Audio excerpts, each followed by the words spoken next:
Nakiusap ako sa inyo. At inilulugar ko yung sarili ko kahit na nakikitira ako sa inyo. Pero hindi naman pwedeng palaging ganito. Kaya ko din lumaban kung kinakailangan. Oh! So, fight! Bring it on.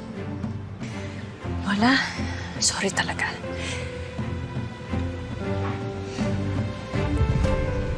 Sa susunod na talsikan mo ako ng laway mo, na sigurado akong punong-puno ng virus na kasing toxic mo, iilag mo na yung mukha mo, ha? Kasi I swear, hindi na yan masisave ng 10-step skincare routine mo. Oh! Girl, it's 12. Kulang ka ng 2. At hindi mo ma-achieve ang kagandahan ko. Dahil Paris girl ka lang. At hindi mo maaabot ang level ko dahil pang karinderya ka lang. And you don't deserve to be here. Entiendes?